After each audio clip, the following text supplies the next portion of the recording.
Bonjour à tous et à toutes. Bonjour, bonjour.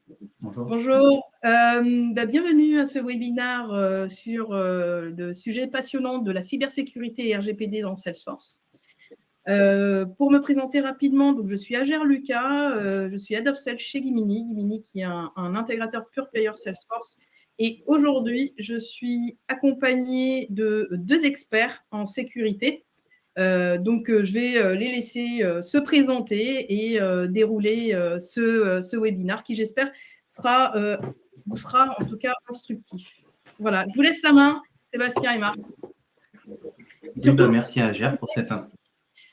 Pardon, excuse-moi, Sébastien, je t'ai coupé, mais n'hésitez pas en fait à poser vos questions sur le petit chat qui se trouve à droite. Donc, on posera les questions vers la fin pour pouvoir y répondre. Voilà.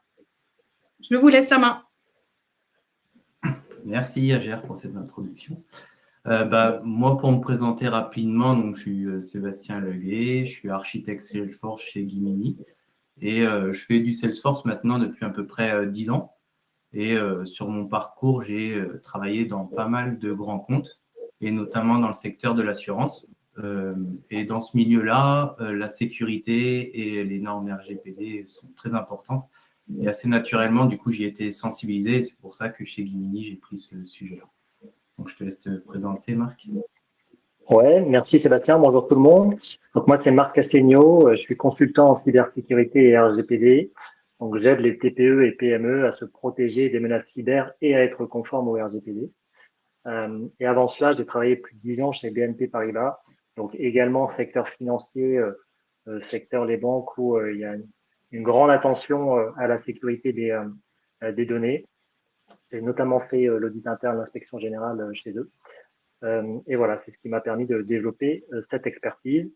Et j'ai notamment collaboré avec Sébastien depuis plusieurs années sur des projets communs autour de Salesforce.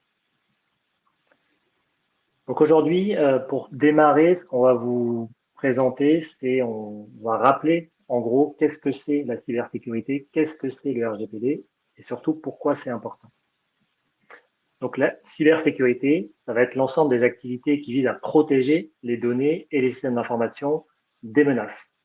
J'aime bien dire que, premièrement, c'est limiter au maximum le risque qu'il y ait un problème dans une entreprise.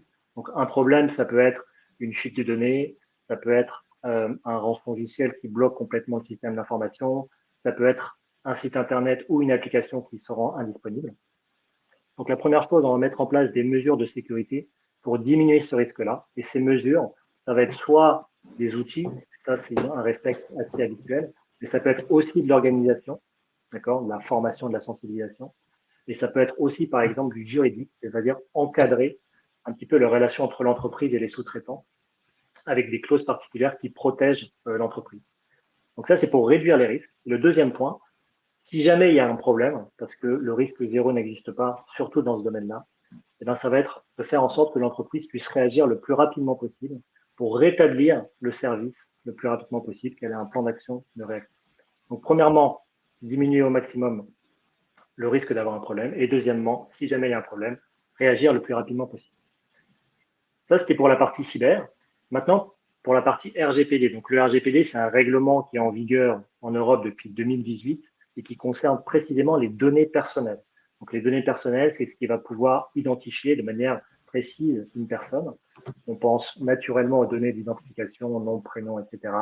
Mais il peut y avoir d'autres types de données, les identifiants, il peut y avoir des données financières, il peut y avoir aussi des données de santé.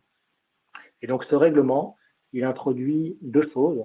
Premièrement, des droits pour les individus, c'est-à-dire que moi, en tant qu'individu, j'ai le droit d'accéder aux données qu'une entreprise détient sur moi, et j'ai le droit de lui demander de faire un certain nombre de choses, notamment de lui supprimer mes données si elles ne sont plus utiles. Et ça entraîne en face, pour les entreprises, un certain nombre d'obligations. La première, c'est d'informer les personnes de ce qu'elles font des données. Donc, ça veut dire quelles données je collecte, pourquoi je les collecte, combien de temps je les garde, etc., etc. Et ensuite, évidemment, de sécuriser ces données pour faire en sorte qu'en fonction du niveau de sensibilité, elles soient bien sécurisées. Donc voilà, la cyber, le RGPD, c'est assez connexe, notamment la cyber permet de sécuriser les données personnelles qui sont gérées dans le cadre du RGPD et notamment dans le cadre de Salesforce, puisque c'est ce qui nous concerne aujourd'hui. Le Salesforce, c'est souvent l'application centrale pour les entreprises qui contient un certain nombre de données clés. Alors maintenant, pourquoi c'est important, Sébastien? Alors, pourquoi c'est important? Déjà, je voudrais préciser que sur les dernières années, ce qu'on constate, c'est que les modes d'attaque n'ont pas réellement changé. On retrouve toujours en top 4 les 4 principaux. Donc, c'est en premier le phishing, ce fameux email avec une pièce jointe sur laquelle il ne faut surtout pas cliquer. Ensuite, on a le fameux logiciel malveillant que tout le monde connaît. On retrouve également les attaques par déni de service. Ça consiste à appeler, par exemple, pour saturer un service d'une entreprise. Le but de ça, c'est de bloquer le service et il devient inaccessible pour les clients. Et ensuite, on retrouve, comme évoqué par Marc, le ransomware. Là, ça consiste à chiffrer une base de données et ensuite demander une rançon pour libérer cette base de données. Ce qui change plus sur les dernières années, c'est la quantité. Une étude menée en 2024 a montré qu'on est à 50% des entreprises qui ont été visées par une attaque dans les 3 dernières années, ce qui est assez énorme. C'est les entreprises toutes tailles confondues. Du coup, suite à ce constat, on voit également que c'est quelque chose qui est plus négligé par les sociétés. Dans la même étude, on voit que 3 sociétés sur 5 déclarent qu'ils prennent le sujet et qu'ils augmentent leur budget dédié à la cybersécurité. Concernant la RGPD, on ne reviendra pas sur son importance, surtout en Europe, on en entend beaucoup parler. Mais ce qu'on constate, ce qui est assez étonnant, c'est que 99 des petites et des PME et des TPE ne sont pas conformes aux normes RGPD. C'est soit par manque de temps, soit par manque de moyens, etc. Mais ce n'est pas un sujet qui est à négliger parce que les conséquences peuvent être grandes. Donc là, en bas, on le voit, on a mis un petit encadré. On peut avoir 20 millions d'euros ou 4% du chiffre d'affaires. Donc, ce n'est vraiment pas à négliger.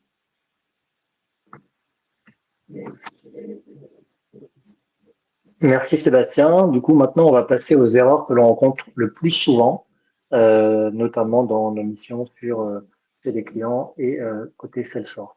Alors, le premier point, ça va être d'avoir des comptes partagés plutôt que des comptes individuels. La conséquence, c'est que ça va notamment noyer la traçabilité. S'il y a plusieurs personnes qui ont le même compte, on ne va pas savoir en cas de problème qu'est-ce qui s'est passé. Et évidemment, ça rend ce compte-là d'autant plus sensible qu'il va être utilisé par plusieurs personnes qui connaissent le mot de passe.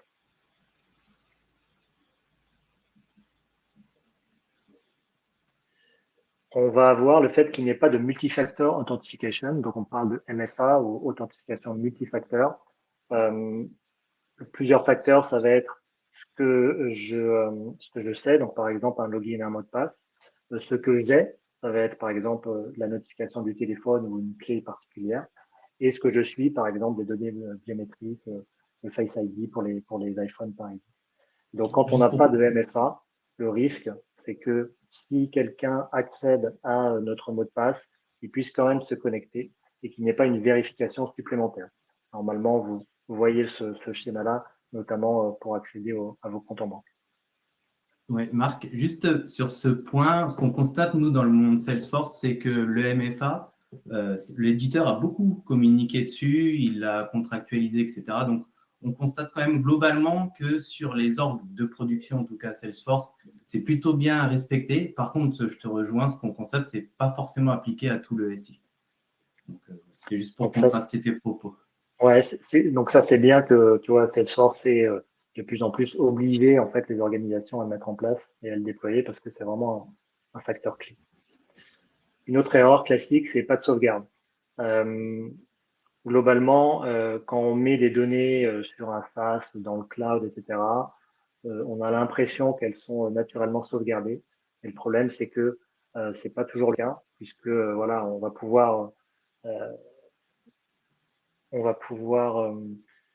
j'ai une petite erreur. Est-ce que vous m'entendez toujours? Oui. C'est bon? On va pouvoir mettre en place, typiquement, si quelqu'un a accès à nos identifiants, a un accès à notre compte et va supprimer des données, et ben, c'est pas Salesforce qui va garantir que ces données, on va pouvoir les récupérer. Et donc, ça fait partie des choses à mettre en place. Je parle des données, mais il y a aussi tout ce qui est métadonnées et code, par exemple. Moi, si je dois faire le top 3 des erreurs qu'on rencontre le plus souvent, en numéro 1 sur les projets, on va dire, de plus petite taille, ce qu'on voit souvent, c'est un manque de segmentation, c'est-à-dire qu'on va avoir des utilisateurs qui accèdent un peu à tout, à toute la donnée. Et, ça s'explique pour pouvoir livrer des projets plus rapidement. Souvent, on a des deadlines assez courtes, mais ce n'est pas forcément une bonne pratique puisque tous les utilisateurs ont beaucoup d'accès, un vol de login mot de passe et finalement, le pirate a quasiment accès à tout. En numéro 2, vas-y. Pardon, Sébastien, ça me fait penser à un client qui avait 15 utilisateurs dans son Salesforce et il y avait 10 admins. Et donc, évidemment, c'est pas une bonne pratique. Et le conseil, c'est de mettre en place des profils, etc., métiers, par exemple, assez tôt dans le projet. Parce que si vous commencez avec beaucoup d'admins et qu'ensuite, il faut mettre en place des profils et enlever des comptes admin à des personnes, forcément, ça créera plus de friction et plus de difficultés que d'avoir mis ça en place dès le début. Ça fait un irritant, effectivement. Le point suivant, moi, que je constate souvent, c'est un peu lié finalement, mais c'est sur les intégrations. En réalité, dans Salesforce, comment ça se passe? On va créer un utilisateur et après, cet utilisateur-là va être utilisé pour faire des points d'entrée, pour faire des synchronisations de bases de données. Et ce qu'on constate souvent, c'est qu'on utilise un seul utilisateur pour tous les partenaires. Derrière, on lui donne un système admin pour aller plus vite également. Et on va lui donner des modify all sur toute la base de données, etc. Et pour couronner le tout, souvent, ce que je vois, c'est qu'on utilise encore beaucoup l'authentification par user agent flow. Et ça, en fait, on a mot de passe et login du user, ce qui fait que finalement, tous les partenaires deviennent admin du CRM. Donc ça, c'est vraiment une pratique qu'on retrouve assez couramment pour aller vite, mais qui n'est vraiment pas très sécurisée. D'accord, donc un utilisateur par intégration externe. Ouais, la recommandation, ça serait plutôt ça. Ouais. Et avec le droit minimum. Et enfin, ce que je constate assez souvent, c'est quand on arrive sur un projet existant, on a un projet qui fonctionne. On nous dit ça fait ça, ça fait ça, ça fait ça.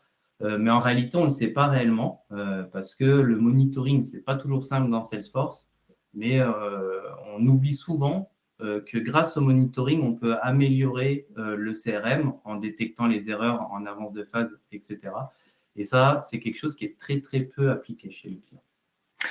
C'est vrai qu'il n'y a rien de pire en tant qu'utilisateur de devoir remonter un problème à l'équipe IT alors que peut-être elle aurait pu s'en rendre compte avant. Et en tant qu'équipe IT aussi, c'est assez frustrant quand les utilisateurs nous remontent les problèmes qu'on aurait pu voir. Donc ça, c'est clair que mettre en place du monitoring technique ou fonctionnel, c'est vraiment important. Et puis, on a pu également observer sur le terrain, typiquement en mettant des alertes sur les gros exports de données, qu'il y avait des utilisateurs, plutôt que d'utiliser les fonctionnalités natives de la plateforme, faisaient des gros exports sous Excel et ensuite retraiter les données, perdre du temps, etc. Non seulement c'est un manque de productivité, mais aussi ça peut créer des problèmes de fuite de données parce que quand on exporte des données sensibles et qu'après on les laisse sur notre ordinateur, etc., c'est pas forcément idéal. Maintenant, je propose qu'on passe aux actions prioritaires à mettre en place suite aux erreurs qu'on a vues. Elles sont de plusieurs natures. Dans un premier temps, dans la plateforme, on a ce qu'on appelle la sécurité de l'organisation, avec tout ce qui est health check, compte individuel et unique non partagé, politique de mot de passe robuste et MFA. Ouais, le health check, effectivement, c'est nous, quand on arrive sur une org et qu'on veut regarder la sécurité, c'est le premier truc qu'on va regarder. Et en plus, ça nous permet un peu de voir la maturité du client sur les aspects sécurité. Pourquoi? Parce que le health check, en fait, le premier truc qu'on voit, c'est un indicateur. Et en fait, il n'est pas toujours bon. Il n'est pas toujours c'est pas parce qu'il est bon qu'il est adapté à la sécurité du client. Là, typiquement, j'ai donné un exemple où on a un health check de 86%. Donc, c'est un indicateur qui est très bon, qui serait avec la petite couleur verte. Mais si on creuse un petit peu, on se rend compte que chez ce client-là, il n'y a pas de base il n'y a pas de communauté, par exemple, donc des données qui seraient accessibles à des partenaires ou des clients. Et pourtant, on a activé la sécurité sur ça, donc ça fait augmenter le score. En revanche, on a oublié d'appliquer les standards de sécurité concernant le mot de passe. Donc, on a beau bien sécuriser tout le reste, si on se fait voler nos user mots de passe, ça ne sert plus à rien. Et ce qui est bien aussi, c'est qu'on peut modifier du coup la base de travail de ce health check pour mettre en place des règles adaptées à l'organisation, comme tu viens de le dire. Ensuite, on a une partie sur la sécurité de la session. Donc là, tout ce qu'on vous dit là, ce n'est pas une liste exhaustive, mais c'est les mesures prioritaires à mettre en place initialement. Et donc, typiquement, sur la sécurité de la session, il va y avoir la restriction d'accès sur les domaines et les plages d'IP. Ouais. Sur la mise en place, en plus, c'est intéressant de mettre en place les restrictions IP parce que ça va nous obliger en fait à faire une cartographie de qui utilise l'application et de où, que ce soit pour les utilisateurs internes ou pour les partenaires. Donc, ça veut dire qu'on sait où vont être situés les serveurs, etc. Donc, ça, c'est le premier travail. Donc, ça permet de reprendre un peu possession avec qui on travaille et comment. Et ensuite, on va fermer tous les accès qui ne respecteront pas ces conditions-là, la localisation. Donc, on ne pourrait pas être appelé de partout dans le monde alors qu'il n'y a pas de lieu. L'idée, effectivement, c'est d'éviter que n'importe qui sur Internet puisse se connecter à notre organisation et plutôt limiter au maximum les endroits d'où on peut se connecter. Un autre point, ça va être important, évidemment, la sécurité des données avec une notion de partage et visibilité et également de chiffrement. Oui. Alors, je ne vais pas revenir sur le partage et la visibilité dans le détail, on en a parlé tout à l'heure, mais la règle, c'est vraiment de donner accès à ce que l'utilisateur a besoin. Ça ne sert à rien de lui donner des accès trop grands alors qu'il n'en a pas besoin, mais il faut lui laisser travailler. Donc ça, c'est un travail à faire. Et concernant le chiffrement de données, c'est un truc qui est important dans notre société maintenant, et Salesforce a beaucoup travaillé là-dessus et le permet notamment grâce à Shield. Donc là, la mise en place n'est pas dure, le plus dur, ça va être de faire l'étude d'impact. Donc l'idée potentiellement, c'est si vous avez des données plus sensibles dans votre système d'information, dans votre Salesforce, c'est de mettre en place ce chiffrement pour que, si jamais quelqu'un, pour une raison X ou Y, a accès aux données brutes, qu'elle puisse pas les lire. Enfin, il y a une partie RGPD, et donc un des points qu'on peut mettre en place dans Salesforce, c'est des purges pour respecter les délais de conservation des différents types de données. Oui, ça c'est un point qui a été grandement simplifié les dernières années avec la sortie de Privacy Center. Parce que je me souviens des projets avant, en fait c'était hyper compliqué parce qu'il fallait coder des suppressions, soit en Apex ou soit avec des outils extérieurs, avec toute une grappe de données à supprimer, avec des blocages induits. Maintenant, avec Privacy Center qui était sorti par Salesforce, en fait, en quelques clics, ça simplifie quand même grandement les choses. Après, il faut surveiller des petits imprévus, mais c'est quand même beaucoup, beaucoup plus simple. On peut noter notamment dans ce module qu'on peut pouvoir répondre aux demandes des utilisateurs, notamment des demandes d'accès, quelles données vous détenez sur moi, et également des suppressions, en disant je ne suis plus client chez vous, merci de supprimer les données personnelles que vous avez dans la base. Donc c'est vrai que Privacy Center, il simplifie ce travail-là. Et enfin, le dernier point, c'est tout ce qui est sauvegarde et restauration, avec tout ce qui est données, métadonnées, config, code, etc. Oui, c'est pareil. C'est pas toujours été facile dans Salesforce, mais avec la sortie de Backup et Restore, en tout cas la partie backup est grandement simplifiée. En quelques clics, en fait, on a un backup qui est mis en place. Souvent, ce qui est oublié et qui est important, c'est que quand on fait un backup, c'est important de penser à sauvegarder la métadonnée, donc tout ce qui est configuration, code, etc. Puisque si on a besoin de faire une restauration de données un mois en arrière et qu'on a eu 10 livraisons entre-temps, la métadonnée n'est pas la même. Donc, ça ne va pas forcément être facile de rétablir la donnée sans revenir également sur le code. Donc, il faut toujours lier les deux avec un outil de versionning pour le code. Voilà, et peut-être le mot de la fin avant de passer la parole à Gère pour la conclusion, c'est de dire que premièrement, là, ce qu'on a mis sur cette slide, évidemment, ce n'est pas exhaustif. Donc, il y a pas mal de choses à mettre en place d'un point de vue sécurité dans le détail, dans un environnement Salesforce. Et c'est également de dire que pour une entreprise, même si, par exemple, son outil principal, ça va être sa base de données principale, ça va être Salesforce, c'est que la sécurité, c'est pas uniquement un outil, c'est pas uniquement une application, mais c'est vraiment une approche globale. J'en ai parlé au début, qui est technologique, qui est organisationnelle, qui est juridique, etc. Et donc, c'est vraiment important de considérer l'ensemble, donc pas uniquement sa base de données, mais également voilà, les personnes de l'organisation, les différents prestataires, etc. Et donc, une approche globale est, selon nous, la meilleure manière, justement, de pouvoir s'assurer qu'on va protéger l'entreprise et on va protéger les données personnelles que l'on détient. Merci Marc. En conclusion, pendant cette conclusion, n'hésitez pas si vous souhaitez poser des questions à nos deux experts. Mais en tout cas, moi, je voulais juste préciser que chez Gimini, en fait, on a créé des packs justement pour renforcer la sécurité dans Salesforce et veiller à la conformité RGPD. Alors, je ne sais pas, vous, aujourd'hui, comment vous procédez justement sur cette partie-là, sur la partie sécurité RGPD.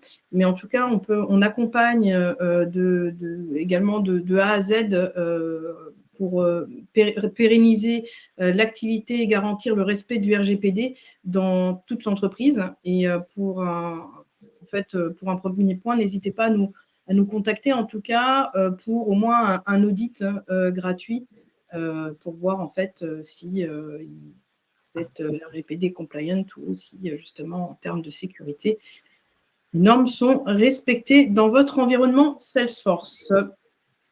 Voilà. Écoutez, on a tenu à peu près 30 minutes. Si vous avez des questions, si vous souhaitez nous solliciter, n'hésitez pas à me contacter sur mon LinkedIn directement. Je suis assez réactive. Donc Agère Lucas. Et on pourra organiser un point avec nos experts si vous avez des questions bien spécifiques. Voilà. Écoutez, je vous remercie et on vous dit à bientôt. Merci tout le monde. À bientôt. Merci, au revoir.